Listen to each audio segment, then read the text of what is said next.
దేరి గుడి దగ్గరికి రా అనగానే గుడి దగ్గరకా ఎందుకు అని చెప్పనేసరికి మన ఇద్దరి పేరు మీద ప్రత్యేక పూజలు చేయిస్తున్నాను, అందుకోసమే మన ఇద్దరి పెళ్ళికి నా డాడీ ఒప్పుకోవాలని అనగానే ఏంటి నువ్వు పూజలు దేవుడంటే కూడా నీకు ఇష్టం ఉంటుందా అనగానే నాకెందుకు ఇష్టం ఉండదు, దేవుడి మీద నాకు ఎందుకు నమ్మకం ఉండదు, ఖచ్చితంగా ఉంటుంది రా అని చెప్పనేసరికి సరే అని ఇంకా రవి అక్కడికి వెళ్తాడు.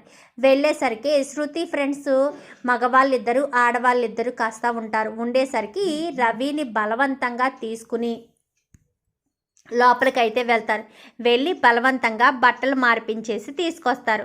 శృతి కూడా చీర కట్టుకుని రెడీగా ఉంటుంది. ఏంటి శృతి ఏంటిదంతా అనగానే నీకు నాకు పెళ్ళి అని చెప్పేసరికి ఏం మాట్లాడుతున్నావు శృతి, నేను మా అమ్మ మా అన్నయ్య మా నాన్నకు చెప్పకుండా నేను నీ మెళ్ళో తాళి కట్టలేను అని చెప్పాను. కానీ నువ్వు గనక ఇప్పుడు తాళి కట్టకపోతే నేను చచ్చిపోతాను, అది నీకు ఇష్టమైతే నీ ఇష్టం అని చెప్పనేసరికి అది కాదు శృతి, వాళ్ళు అసలు నా మీద ఎన్నో హోప్స్ పెట్టుకుంటారు, నేను వాళ్ళ నమ్మకాన్ని వమ్ము చేయలేను శృతి, నా బాధను అర్థం చేసుకో అనగానే నేను నీ మీద నమ్మకంతోనే ఇంట్లో గొడవ పెట్టుకున్నాను, ఇంట్లోంచి బయటికి వచ్చాను, నన్ను నమ్ముకున్న అమ్మాయిని నువ్వు నట్టింట ముంచేస్తావా ఏంటి, నా మెళ్ళో తాళి కట్టు అంటూ మాట్లాడేసరికి రవి శృతి అంతలా అడుగుతున్నప్పుడు కట్టాలి కదా, ఆయన ప్రేమించిన అమ్మాయి ఇంత ధైర్యంగా ఉన్నప్పుడు నువ్వెందుకు ఇంత పిరికివాళ్ళ ఉన్నావని. కానీ నేనేమీ పిరికివాళ్ళ లేను, నా అన్నయ్యకు మా నాన్నకు విలువిస్తున్నాను అని చెప్పనేసరికి అవన్నీ తర్వాత శృతి చూసుకుంటుందిలే,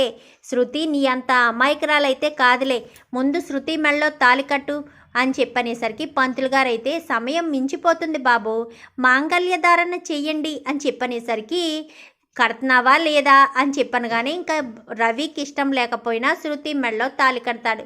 కట్టడంతో ఇద్దరు దండలు మార్చుకుంటారు. ఇంకా ఫోటోలు కూడా తీసుకుని సరే గాయస్ చాలా థ్యాంక్స్ అని చెప్పనేసరికి ఇంక ఇద్దరు కూడా స్కూటీ మీద నేరుగా బాలు మీనా వాళ్ళ ఇంటికి వచ్చేసేసరికి ఒక్కసారిగా అప్పుడే బాలు బయటికి ట్రిప్కి వెళ్దానికి బయటకు వచ్చేసరికి ఇద్దరు పెళ్లి దండలతో నిలబడడంతో ఒక్కసారిగా షాక్ అయిపోతాడు.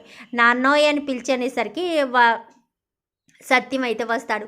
ఏంట్రా రవి అని చెప్పాను. కానీ మేమిద్దరం ప్రేమించుకున్నాం మామయ్య గారు, అందుకే పెళ్లి చేసుకున్నాం, మా పెద్దలు మా పెళ్ళికి ఒప్పుకోరు, మా డాడీ ఎలాగా ఒప్పుకోరు, మీరు ఒప్పుకుంటారనే నమ్మకంతోనే నేను ఇక్కడికి వచ్చాను, మీరు మీ అబ్బాయిలాగా నన్ను వదిలించుకోవడానికే ప్రయత్నిస్తారా ఏంటి అని చెప్పాను. కానీ నేను ప్రేమ పెళ్ళికి అతీతుడిని కాదమ్మా, కానీ మీ నాన్నగారు ఏమంటారా అనే భయం అంతే అని చెప్పనేసరికి మా డాడీతోనే నేను అన్నీ మాట్లాడేశాను, నా పెళ్ళి ఇష్టం లేదు అన్నారు, కానీ నాకు రవి అంటే ఇష్టమని బయటికి వచ్చేసాను అని చెప్పనేసరికి ఇంక ఈలోపు సత్యం అయితే ఫోన్ చేసి చెప్పాలి కదా అని డిఎంకి ఫోన్ చేస్తాడు.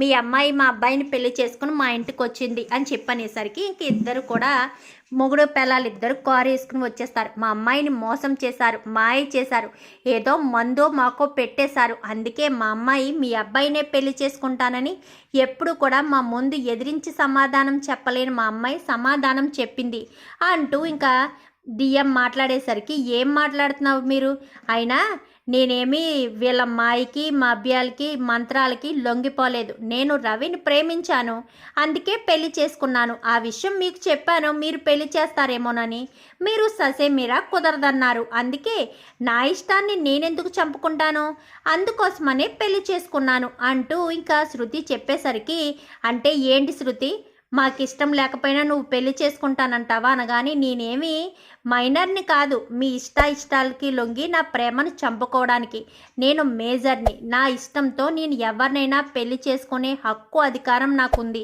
అలాంటిటప్పుడు నేనెందుకు మీరు చెప్పిన దానికి తలవంచాలి, అందుకనే పెళ్లి చేసుకున్నాను అంటూ మాట్లాడేసరికి అంటే మా ఇష్టంతో నీకు సంబంధం లేదా అనగానే సంబంధం లేదా ఉందా అన్నది తర్వాత విషయం, నా ఇష్టంతో మీకు సంబంధం లేదు కదా, అందుకనే నేను మీ ఇష్టాలని గౌరవించలేక నా ఇష్టాన్ని మాత్రమే గౌరవించి నా ప్రేమను గెలిపించుకున్నాను అంటూ మాట్లాడేసరికి నీకు ఆస్తిలో చిల్లి గవ్వ కూడా రాదు అని చెప్పనేసరికి నాకేమీ మీ ఆస్తి అవసరం లేదు, మీ ఆర్భాటాలు అవసరం లేదు, నేనేమీ అవసరం లేకుండానే కదా నా జాబ్ నేను చేసుకుంటున్నాను అంటూ ఇంకా శృతి ఆ బయటే మాట్లాడేసరికి ఇంకా వాళ్ళు కాస్త చూస్తాను ఎలా బ్రతుకుతావో ఆస్తి లేకుండా అది చూస్తానని కానీ సరే అయితే అని చెప్పి ఇంకా అక్కడి నుంచి వెళ్ళిపోతారు. వెళ్ళిపోవడంతో ఇంకా అమ్మ మీనా అని చెప్పి సత్యం పిలిచేసరికి ఏంటి మామయ్య గారు అనగానే వీళ్ళిద్దరికీ హారతి ఇచ్చి లోపలికి రామ్మా.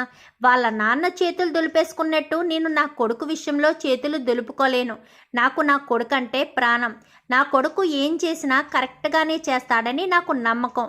అందుకే నా కొడుకు మాటకు విలువిచ్చి నా కొడుకు చేసిన పనికి విలువ తేవాలి అంటే హారతి ఇచ్చి లోపలికి తీసుకురావాలి అని చెప్పనేసరికి ఇంకా ప్రభావతి ముందైతే ఇష్టం లేకపోయినా కానీ కోటీశ్వరుడు కూతురు, ఒక్కగానొక్క కూతురు, ఈరోజు కాకపోతే రేపైనా మనసు మారుతుంది, ఎలాగా ఆస్తి కలిసి వస్తుందన్న ఆశతో ఇంకా లోపలికి రావడంతో హారతి కాస్త ఇలా ఇవ్వి, నేను ఇస్తాను హారతి, నీ ముష్టి మొహంతో ఏమీ హారతి ఇవ్వనవసరం లేదు అని చెప్పి ప్రభావతి తీసుకునేసరికి అమ్మ మీనా హారతి నిన్నే కదా ఇవ్వమని చెప్పాను, హారతి నువ్వు తీసుకుని నువ్వే ఇవ్వి అని చెప్పనేసరికి ఇంకా ప్రభావతి ఏం మాట్లాడలేక హారతి కాస్త మీనా చేతిలో పెట్టేసరికి మీనా హారతి ఇచ్చి లోపలికి తీసుకొస్తుంది.